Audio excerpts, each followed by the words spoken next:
Baik, Bapak Ibu sekalian dirahmati Allah, alhamdulillahirabbil alamin. Kita sudah kedatangan tamu dari keluarga Najah. Ini perlu saya buka lagi nggak sih? Nggak usah ya. Langsung saja, Bapak Ibu yang dirahmati Allah, beliau keluarga Najah dan Najah yang sudah kita lihat di televisi, ya mungkin di YouTube atau di media sosial. Masya Allah, tabarakallah, inilah kehendak Allah. Ini kehendak Allah, ya, yang menjadikan ibrah bagi kita semua bahwa ketidaksempurnaan fisik itu bukan penghalang kebaikan. Bahwa apa yang Allah ciptakan dari setiap kekurangan di dalam keluarga ini pasti ada hikmah besar, ada kemuliaan yang besar selama hati kita berjiwa besar dan mengakui keagungan Allah Subhanahu wa taala. Allah tidak salah di dalam menitipkan amanah yang besar ini.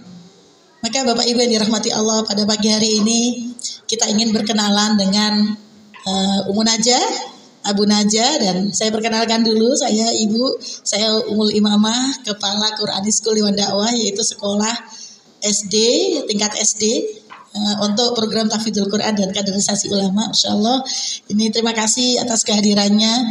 Meskipun harap-harap cemas kita menanti, khawatir tidak jadi datang, tetapi qadarullah wa masya'a fa'al. Pagi tadi saya kemudian mendadak, ya sudah, karena waktunya masih belum jelas kapan datangnya. Saya tadi itu ditakdirkan Allah ngobrol tentang iman terhadap takdir. Jadi saya katakan inilah takdir, memang telat tidak apa-apa, inilah takdir, ya, inilah takdir Allah. Baik, ini yang terbaik dari Allah Subhanahu Wa Taala. Mungkin karena waktu kita nggak panjang, ya, saya perkenalkan langsung saja dulu, ya.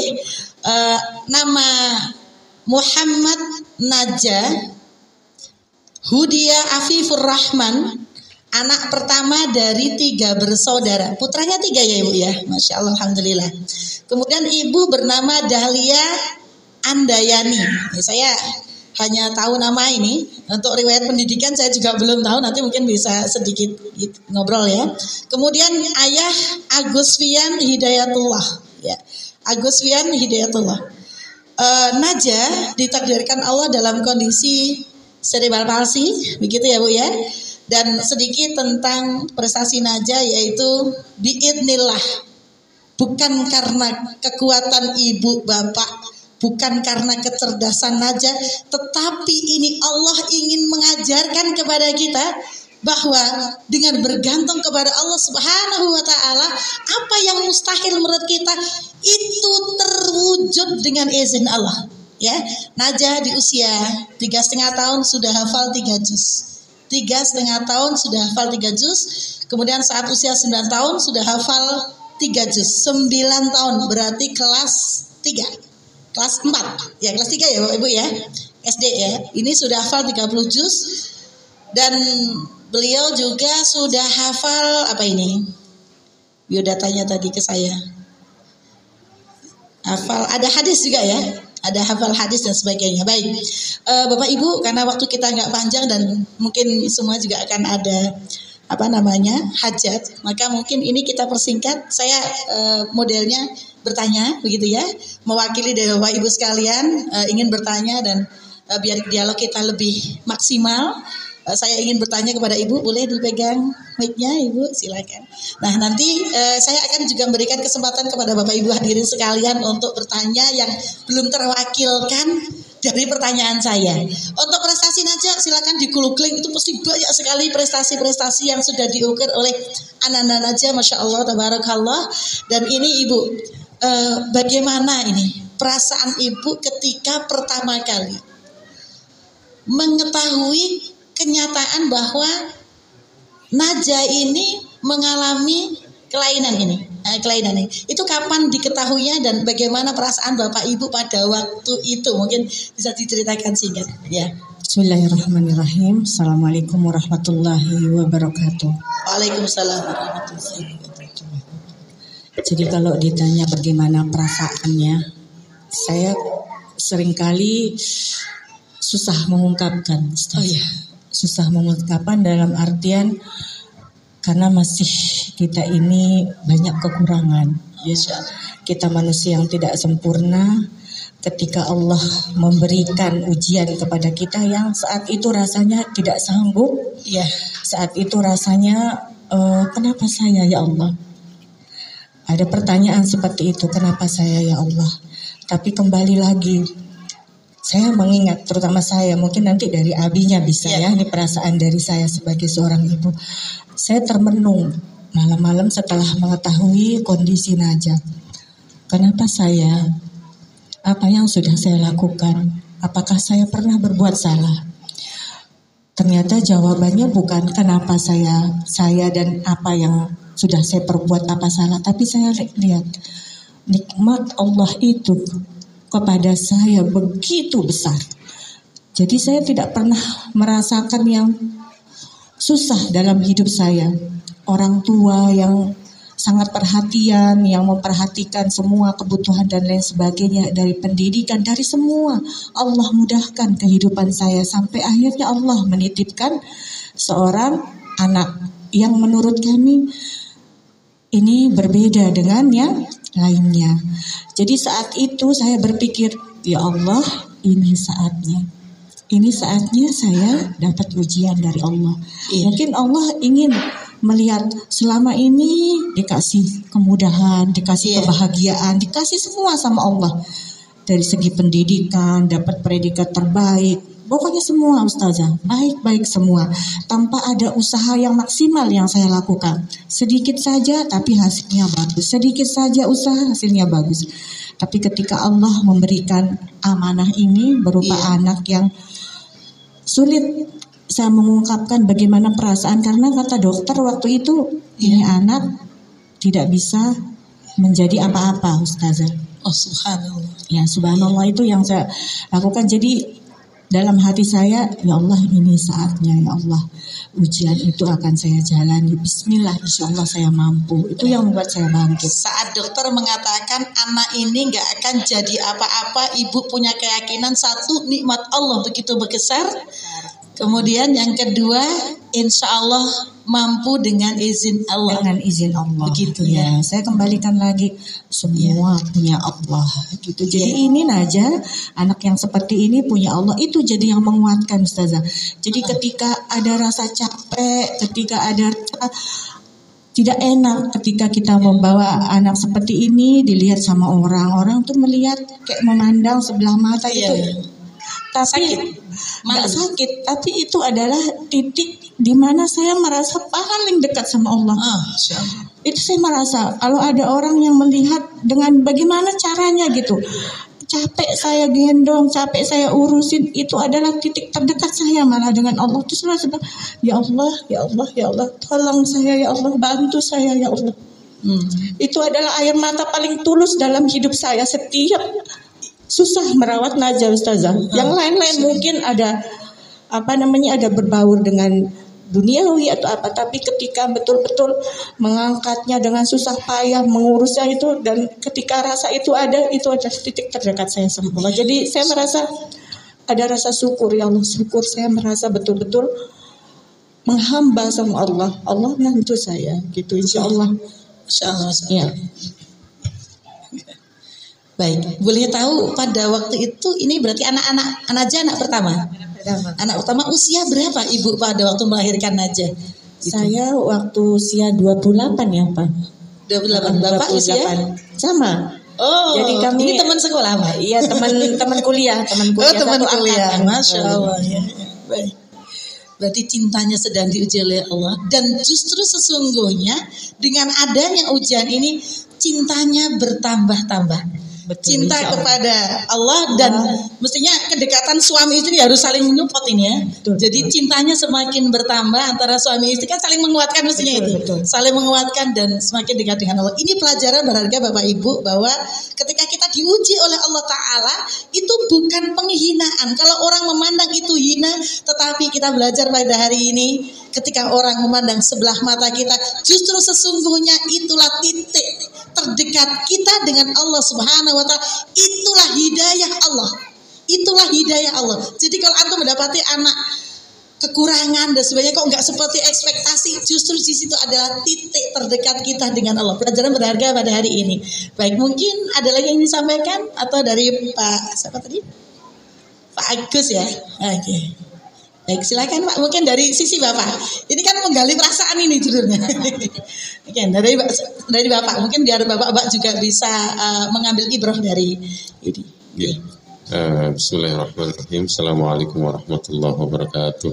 Waalaikumsalam warahmatullahi wabarakatuh. Alhamdulillahirabbil alamin. Wassalatu wassalamu ala asrofil anbiya'i wal mursalin sayyidina wa maulana Muhammad wa ala alihi wa sahbihi ajma'in. Rabbi shrah li sadri wa yassir li amri wahlul 'uqdatam min lisani yafqahu qawli. Rabbi zidni 'ilman warzuqni fahma. Ya, mungkin kami sharing mengingat kembali ya. Karena memang sudah kejadiannya sudah 14 tahun yang lalu nih ibu bapak-bapak gitu. Yang masih saya ingat betul kondisi pada saat Najah baru lahir itu, gambaran visualisasi saya mengingat Najah kondisinya badannya seberat hampir 1,8 kilo, nggak sampai 1,8 kilo, kecil seperti botol, dada yang cekung sekali, yang katanya dokter itu 2 persil ya, dari 1.000 bukan 2%. 2 dari 1.000 anak yang bisa lolos. Jadi memang satu-satunya orang tua yang tidak bisa, yang tidak diperbolehkan keluar dari rumah sakit itu adalah saya waktu itu. Awalnya saya dalam hati loh, kok cuman saya nggak boleh pulang. Ternyata memang kondisinya sangat kritis waktu itu. Yang menguatkan saya waktu itu, yang insya Allah menerima kondisi saya dan kondisi Najah kami sekeluarga adalah minimal dari sisi saya, bukankah saya yang meminta dengan kondisi Najah seperti itu? Masya Allah, mungkin semua kita punya ujian masing-masing ya, semua kita punya jalan hidup masing-masing. Tapi coba saja kita ingat-ingat nikmat ibadah yang ternikmat yang kita rasakan itu kapan? Ketika kita sedang terpuruk, terkitik, ketika kita sedang berada di titik paling rendah. Dan salah satu titik paling rendah dalam hidup saya itu karena 2 kali nih bapak-bapak ya, 2 kali sebelum Najah kan mamanya Najah ini keguguran. Jadi ya Allah, masa gak ada lagi. Nah, itu yang membayangi saya, jadi ketakutan yang luar biasa sampai terus terang saja itu mungkin sholat malam saya juga yang paling yang awal-awal dulu sebelum masih muda terus saya nggak pernah sholat malam juga. Itu di situ saya pertama kali bagaimana merasakan sujud yang betul-betul jadi khusyuk ya. Jadi waktu sholat 5 waktu itu saya tunggu sekali, saya tunggu betul-betul, kita tunggu. Jadi perasaan pengen ngadu, pengen ini, karena kalau sudah sama keluarga kan kadang-kadang bisa keluar, bisa enggak, bisa ya kita kadang-kadang juga yang laki ini agak susah kan, mau bagaimana, mau ngomong sama siapa juga bingung gitu. Ya sudah, mohonnya sama yang kuasa itu saja. Dan ketika saya hanya minta diselamatkan saja, Najah ya Allah, semoga Najah selamat, semoga anak saya ini selamat. Makanya kenapa namanya Najah? Najah artinya selamat, yang penting selamat ya. Jadi waktu itu saya nggak kepikiran kondisinya, karena menurut saya selamat itu tidak terpikir bahwa nanti kondisinya akan seperti ini, seperti itu, enggak. Jadi selamat, dengan selamat itu ya seperti anak-anak yang biasa. Ternyata Allah menakdirkan lain. Itu yang buat saya juga, bukankah ini yang saya minta? Bukankah saya sendiri yang mohon kepada Allah supaya anak ini diselamatkan? Sekarang sudah selamat, kondisi seperti ini, ya sudah saya harus menjalani. Ya mungkin ada rahasia Allah di sini yang tidak saya ketahui, mungkin ada kebaikan-kebaikan, yaitu saya insya Allah berhusnuzon saja kepada Allah. Meskipun memang kita di Indonesia, mohon maaf ibu-ibu ya, kalau kita bawa anak yang agak lain sedikit itu kan jadi pusat perhatian, kita dilirikin terus begitu. Loh kenapa kok lirik ke saya terus begitu? Ternyata ya mungkin seperti itu. Ya insya Allah banyak-banyak sabar lah. Iya. Ya. Baik. Ini dari Ayah Naja, perkataan itu sangat luar biasa ya Bu. Keadaan ini bukan saya yang minta. Berarti di situ memang sudah ada keyakinan bahwa inilah kehendak Allah, inilah takdir terbaik dari Allah, meskipun hati harus menata, ya Pak ya. Dalam berproses menata rasa ketika Allah memberikan ujian, dan yang dilakukan adalah menikmati waktu-waktu, menunggu waktu sholat untuk apa? Cepat mengadu kepada Allah. Betapa berharganya waktu pada waktu itu. Kenapa? Waktu yang terbaik itu menunggu dari antara satu waktu sholat kepada sholat yang lain, di situ ada kefarat. Allah gugurkan dan hadiah terindah adalah Najah hari ini. Begitu Pak ya? Baik, Bapak Ibu, ini pertanyaan yang kedua. Nanti mungkin bisa dilengkapin Bapak Ibu karena biar penasarannya itu terobati ya. Ini saya mulaikan dengan pertanyaan dari saya dulu. Dalam proses ketika ibu terus sudah menerima, kan ini kan perjalanannya lumayan ya, dari kehamilan itu memang tidak ada gejala ya Bu ya, tidak ada gejala apapun dalam kehamilan, hanya ketika agak kaget pas lahir, bayi ini prematur, beratnya hanya 1,8 kilo. Saya pernah mengalami selama kehamilan, dokter memvonis anak saya tidak berkembang, perutnya yang membesar, kepalanya tidak besar, dan dokter mengatakan kamu harus diaborsi karena anakmu kepalanya tidak berkembang. Dan saya berada dalam posisi di mana saya merintis pesantren di daerah Garut, Jawa Barat. Saya pulang ke rumah saya di Pondok Iskariman. Di situ sebulan sebelum kelahiran saya di sana, dan saya ikhtiar yakin pertolongan Allah. Saya memakan ini kurma karena saya ingat bahwa wahuzi ilaiki bijid'in nakhlah tusakit ilaiki rutoban janiyah. Itu saya ingat itu, dan biidznillah saat kelahiran ternyata kepala anak saya normal. Dan Masya Allah, dan ya Bapak Ibu mungkin juga sebagian yang mengenal anak saya juga bukan anak yang bodoh begitulah. Insya Allah juga seperti teman-teman yang lain. Artinya bahwa pernyataan manusia itu bisa menyakitkan, tetapi di sisi lain ya kita mengambil hikmah bahwa pernyataan itu sesungguhnya yang menyakitkan itu adalah semangat yang besar semakin kita dekat dengan Allah Ta'ala. Kan shock ya Bu ya. Tapi kemudian dengan pernyataan itu justru kita semakin bangkit dan dekat dengan Allah. Ini hikmah Bapak Ibu. Ini kalau cara pandang masalah seperti Bapak Ibunya Ananda Najah, saya yakin kita ini damai hidup kita ya. Baik, nah ini mungkin muhasabah buat kita. Yang kedua pertanyaan saya, dalam proses seperti itu apa yang Ibu lakukan, pendampingan hariannya itu, dan apa yang tersulit ketika dalam proses untuk mencapai sampai hari ini? Mungkin ada cerita yang bisa disampaikan kepada kami. Baik. Jadi setelah adanya Najah memang sebagian besar hidup saya berubah Ustazah ya. Dari yang semula kegiatan saya di luar banyak karena saya profesinya dosen juga gitu. Tapi setelah lahirnya kakak Najah itu semua berubah gitu. Jadi saya rubah prioritasnya, yang sebagian besar dan prioritas utama itu adalah mengurus Najah. Dan bagian tersulitnya waktu itu adalah menentukan ketika harus ikhtiar untuk membawa kakak Najah ini terapi, dan saya harus siap membawa 2 anak untuk tinggal sendiri pisah dengan suami. Ya itu yang bagian terberatnya. Tapi saya rasa ini adalah sesuatu yang harus saya lakukan sebagai bentuk ikhtiar gitu ya. Karena terus terang kalau dibilang saya ini mandiri, ya dibilang mandiri enggak, agak manja juga enggak, karena saya anak pertama Ustazah. Jadi saya banyak dapat kemudahan dari keluarga gitu, apa-apa diurusin. Anak ketiga, ya anak bungsu gitu. Biasa kan kita anak bungsu Ustazah suka dimanjain ya.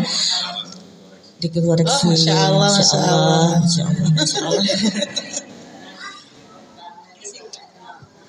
Ya, yang pertama kakaknya mama, terus ada iya. kakaknya lagi baru mama ya. Jadi Iya. mama yang ketiga ya kakak ya. Iya mama salah ya, maaf ya. Ya, jadi intermezzo aja, kakak Naja ini selalu simak mamanya dan papanya tuh kalau bicara ya. Iya, bagus. Nih, Bapak Ibu jangan marah kalau anaknya ngoreksi ya. Ini betul, tapi Masya Allah inilah anugerah ya. Anak mengoreksi orang tua itu anugerah. Jadi nggak boleh lebih-lebih kalau kita bercerita. Apa yang terjadi itu. Kalau kadang-kadang kita bicara tuh kadang supaya lebih gimana, lebih dikit. Enggak, mama nggak gitu. Nah, jadi itu maunya jujur yang jujur. Lisanan sadiqah. Jadi jujur dan harus benar. Alhamdulillah. Nah, jadi yang terberat itu Ustazah, ketika harus memutuskan, saya membawa Naja dan adiknya. Waktu itu Naja umurnya 3 tahun, adiknya 6 bulan. Saya hijrah ke Solo. Saya hijrah ke Solo, saya bawa Naja terapi di sana. Di mana ya? Di Tohudan, Desa Tohudan, ada klinik PNTC namanya, Pediatric Neuro Development. Jadi di situ kakak Naja, masya Allah banyak perkembangan secara fisik. Tapi di situ saya melihat ternyata Allah tuh ingin supaya Naja ini selalu dekat dengan Al-Quran. Kenapa begitu? Karena dari memang proses saya hamil, Ustazah, itu saya melakukan kebiasaan-kebiasaan yang tidak biasanya gitu. Misalnya ketika Naja umur 4 bulan di dalam kandungan, tiba-tiba kami dapat ilham untuk menghatamkan Al-Quran 30 juz dalam 1 malam. Ya, padahal di keluarga kami tidak ada tradisi seperti itu, yang ada 7 bulanan. Tapi ilham datang, ya. Gimana kalau kita hatamkan Al-Quran pada saat 4 bulan dalam hubungan? Karena kami yakin ketika 4 bulan itu kan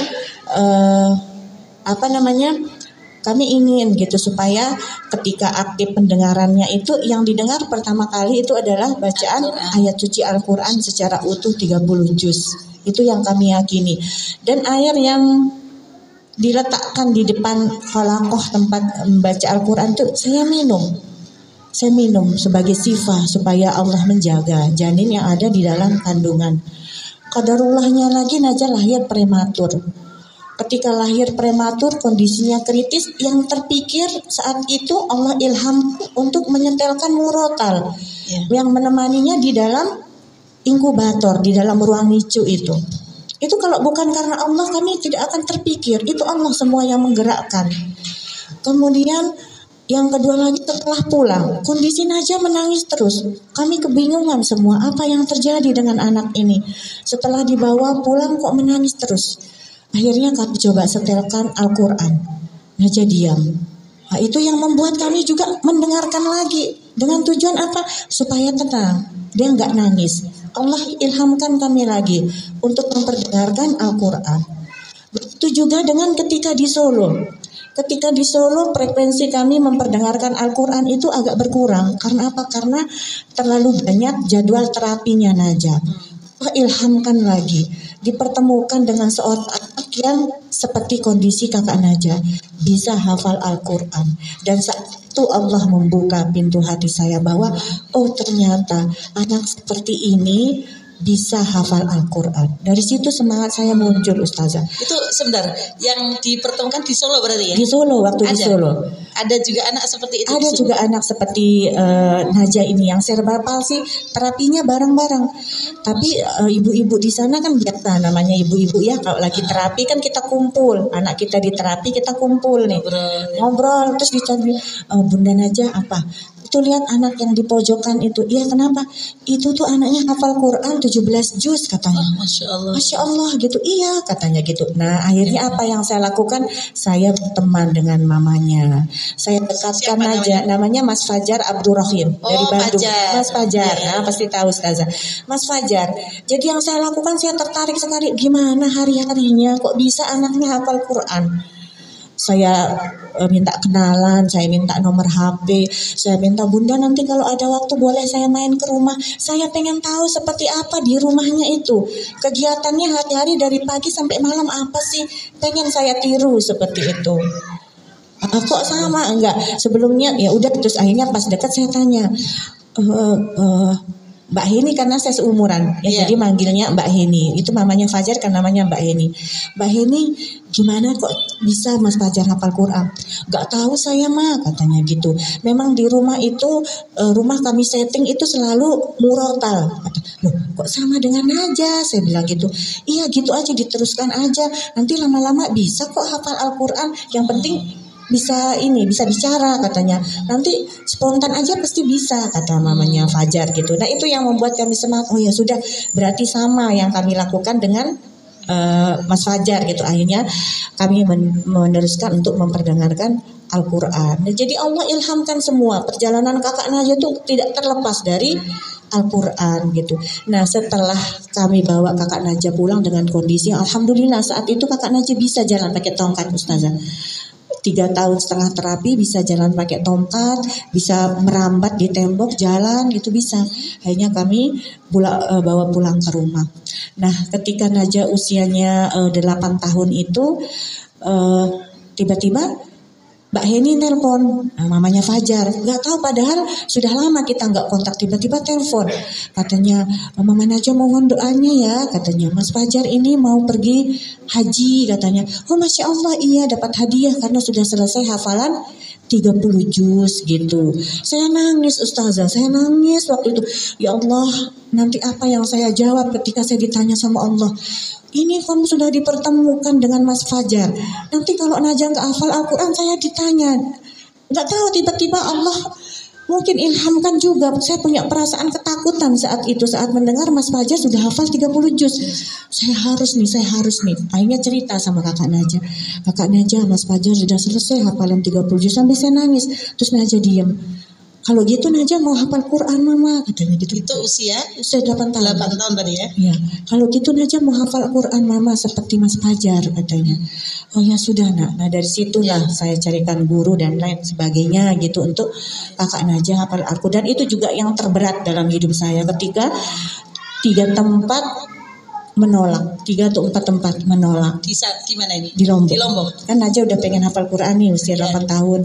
Saya nggak bisa ngajarin karena keterbatasan ilmu, nggak boleh sembarangan kan mengajar anak Al-Quran itu. Akhirnya saya carikan guru waktu itu. Pergi satu ke rumah tahfiz, ke sekolah SDIT waktu itu ditolak. Nah, dengan alasan yang diterima di sini itu yang bisa baca Al-Quran dan kondisinya yang normal gitu. Jadi 3 tempat itu. Dan itu ketika di atas motor itu, saya waktu itu naik motor, saya nangis Ustazah. Saya nangis sedih gitu. Gimana memberitahu Naja kalau tidak ada tempat yang menerima gitu. Itu saya bingung itu. Bagaimana ya gitu. Akhirnya juga pas turun dari motor Allah ilhamkan lagi, tiba-tiba saya masuk ke rumah, saya bilang kakak hafal Quran sama mama sama papa di rumah. Jadi kakak Naja tidak pernah tahu tentang penolakan itu, tidak pernah tahu, sama mama sama papa di rumah gitu. Kita pakai murotal karena murotal itu bacaannya udah bener ya. Nah, jadi mama tinggal simak aja seperti itu. Jadi terberatnya itu ketika harus mendampingi Naja dengan kondisi kita yang tidak bisa maksimal dalam ilmu Al-Qurannya itu, tapi kita sebagai orang tua nggak boleh putus asa gitu. Masa iya kita nggak bisa, anak kita juga nggak bisa seperti itu. Ya udah bismillah, dengan izin Allah ya Allah bantu gitu. Selama 10 bulan Naja selesai hafalan 30 juz. Insya Allah langsung itu juga Ustazah. Dan itu betul-betul di luar ekspektasi dan tidak pernah saya bayangkan sebelumnya ya. Kalau Naja itu sebegitu cepat hafal Al-Quran sampai saya nyimak tuh sering nangis. Ya Allah gitu kan. Saya ingin Naja tuh bacaan Qurannya bagus, tapi gimana caranya gitu.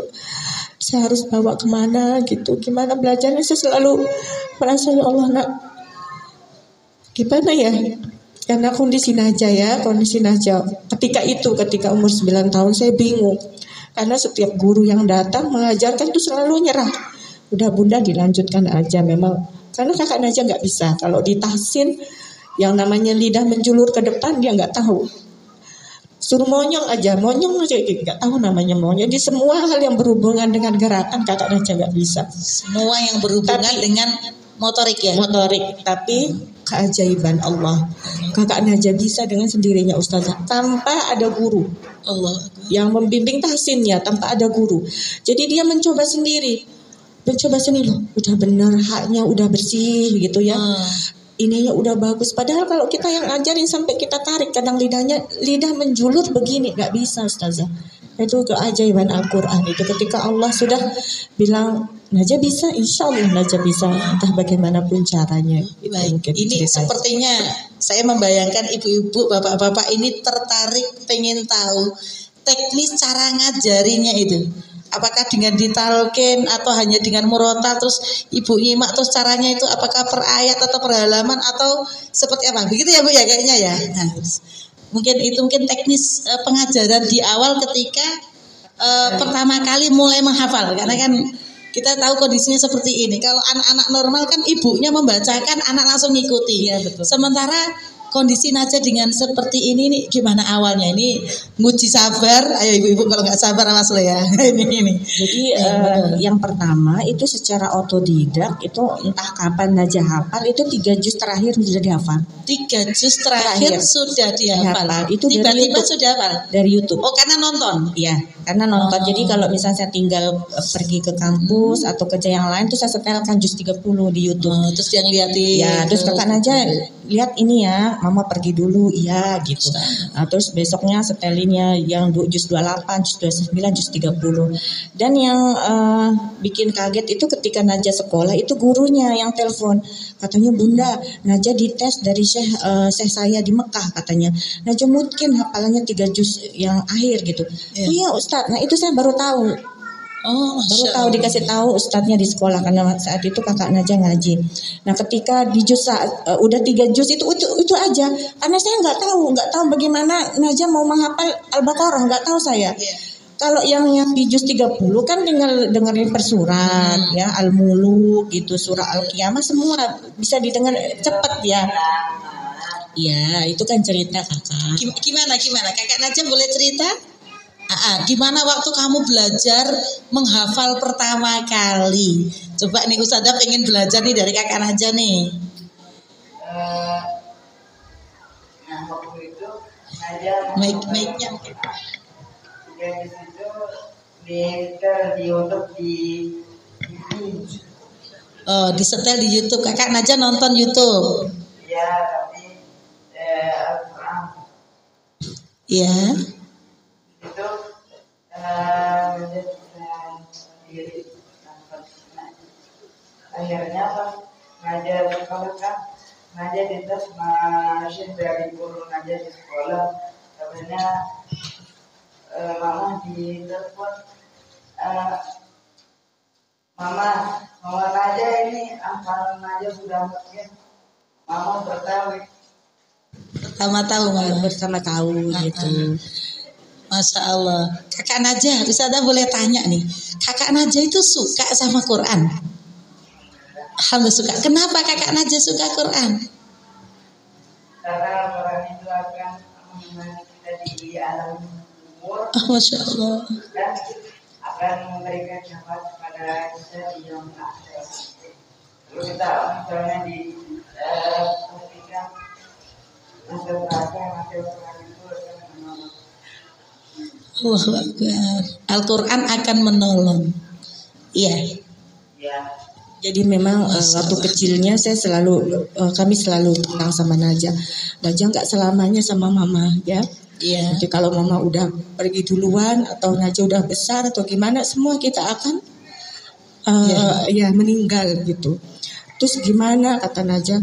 Najah mau mama ada seru sama Najah, mau caranya gimana Najah hafal Quran. Nah, nanti kalau ajar di dalam kubur, kalau Najah kangen sama mama datang.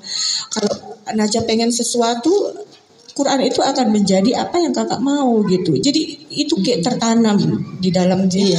Al-Quran itu akan menemani kita di dalam kubur gitu. Jadi apa yang kita inginkan di dalam kubur itu Al-Quran menjadi seperti itu.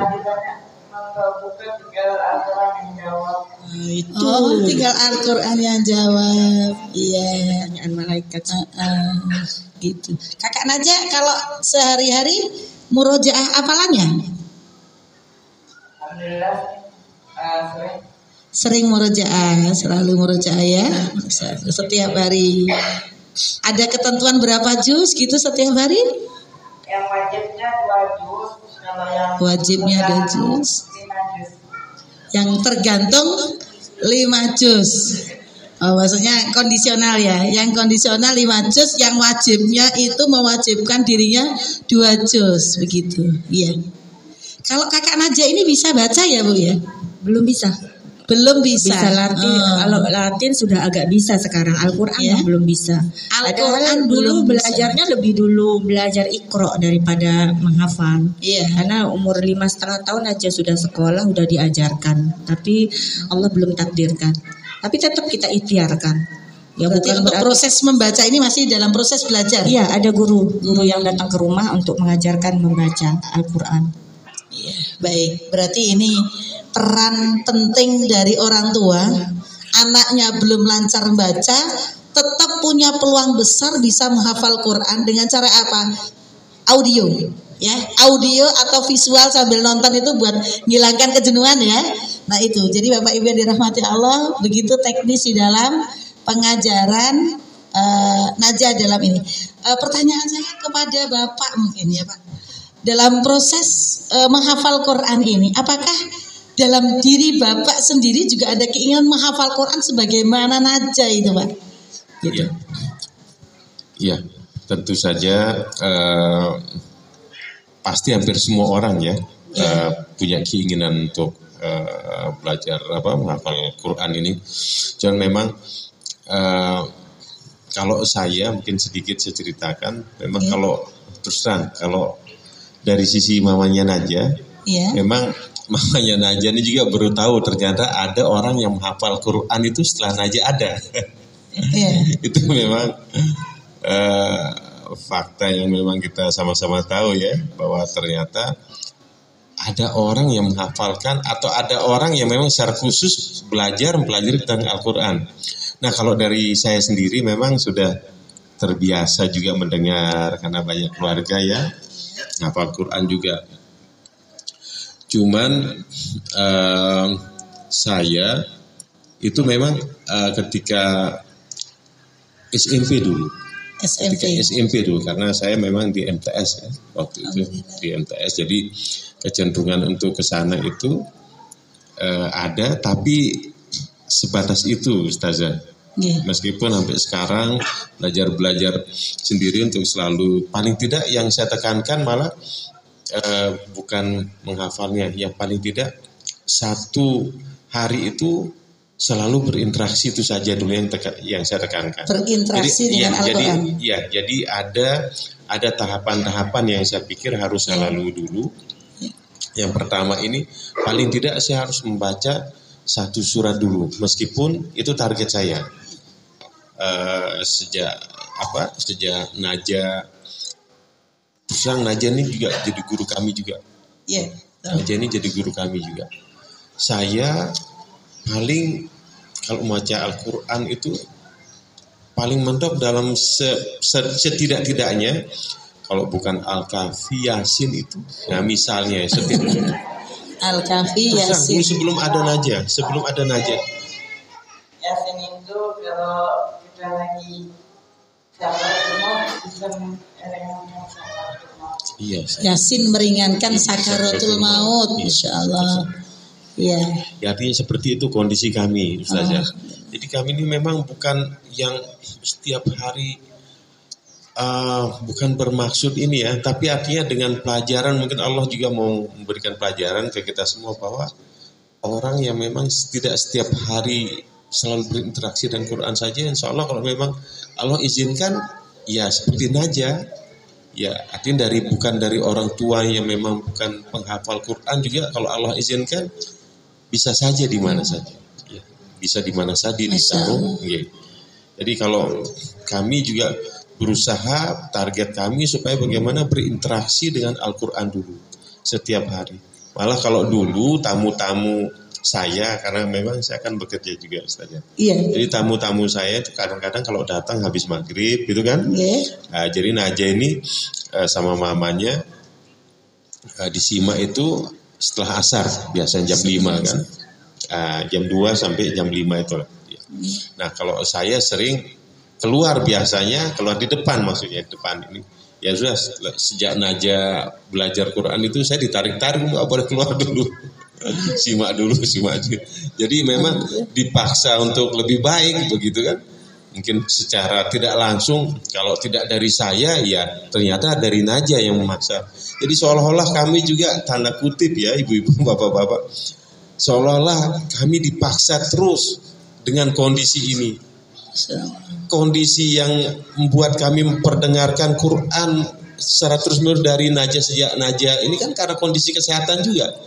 Kondisi kesehatan mamanya Najah yang memang kandungan itu yang lemah, jadi dari dokter sudah kami lakukan, minum obat sudah, apalagi yang belum ya sudah kita perdengarkan ayat-ayat suci gitu ya. Jadi memang seolah-olah kami dipaksa terus. Begitu ini kondisinya Najah lahir juga harus dulu sempat kami disarankan pakai musik ini aja, musik klasik. Itu sempat sehari 2 hari, akhirnya mikir juga bukannya Al-Quran yang terbaik begitu kan.